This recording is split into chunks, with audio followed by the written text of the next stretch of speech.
I wanted to follow up a little bit about, the 6-month power outage, 14 days preparedness, 6 months preparedness.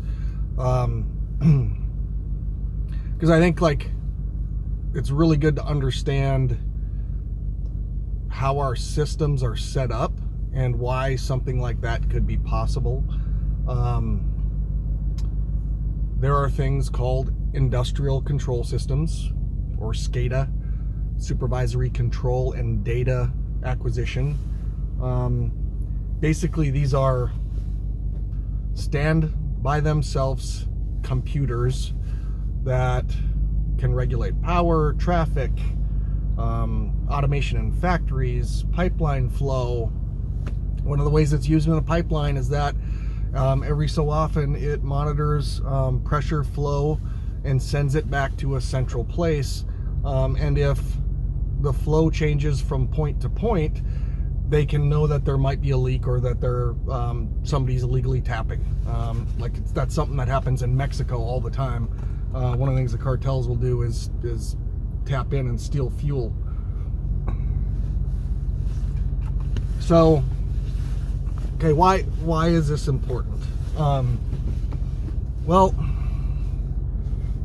SCADAs have been around for decades, 70s, 80s, and the concept is solid. And they used to be that they were in closed systems, so there was no somebody from the outside being able to get into it unless they've got physical access into the system.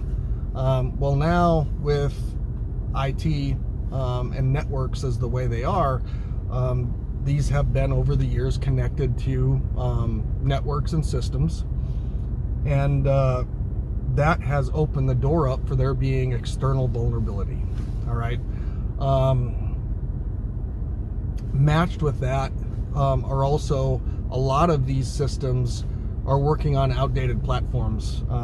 Win98, you name it, other older code, which then poses the problem that these are now niche systems that require a expertise that is just not available anymore. I don't remember the whole story, but I remember seeing a show, and it talked about the Cobalt language that was developed a long time ago, and the fact of the military and government having a lot of systems that were Cobalt. All these guys started retiring, and all of a sudden all these systems were in jeopardy. And so these guys formed some company and basically for big bucks went in and updated the Cobalt systems. Well, a lot of these SCADA systems are the same way. When I first learned about this, I was doing digital data link work as a branch chief for that mission, and that's where I first learned about it. That was 2004, 2005-ish. And then in post-grad school, we actually studied it quite a bit in Monterey, just because of the cybersecurity vulnerability there is to these systems as they've emerged. So this is not anything new. It's been around. We've known that there's vulnerabilities in this. Another reason why they're very susceptible is because there's either bad configuration or it's still in the default configuration it was when they put it in place. Default passwords. A lot of these things just have never been updated, and one of the problems is that you either have to bring these niche people in I talked about, or you need to upgrade your systems, which is very expensive. And so, either way, it's kind of companies, businesses, I think, are in a position to where the risk is worth it for them right now to not do it. And then there's the other side of cybersecurity, which is more often than not, the majority of attacks that a company or business gets is from the inside. And so what do I mean by from the inside? Well, from the inside usually means that an employee responds to a phishing scam, phishing email, uses a USB device that hasn't been scanned, some kind of error that then allows some malware to be put on a system, which then gives them access, the actor access to other places to be able to do what they want to do.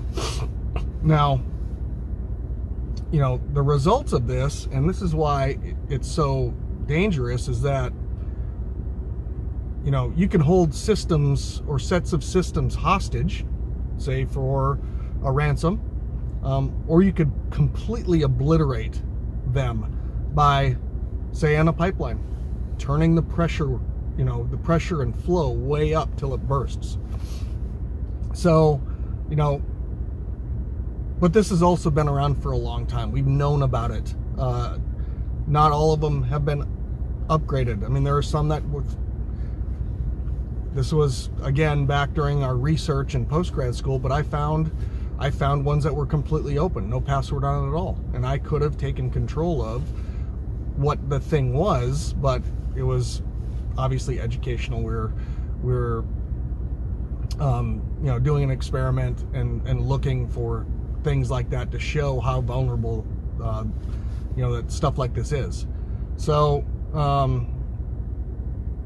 but again, with that report, this is nothing new. It's been around. We've known about these vulnerabilities. We've known about how easy it could actually be to overload a transformer. But the threat is real. I mean, it's a real threat. And in fact, personally, I think if, we were ever to get into a conventional war again, the first step by whatever actor that may be, or at least it would be my first step, would be to knock out as much power and infrastructure as I possibly could. Because it could be crippling to your transportation systems, to your fuel, gas, supply chain, you name it. So I don't know. I felt like diving into that a little bit because A, I think it's interesting, but B, it's also not new. So hope you enjoy.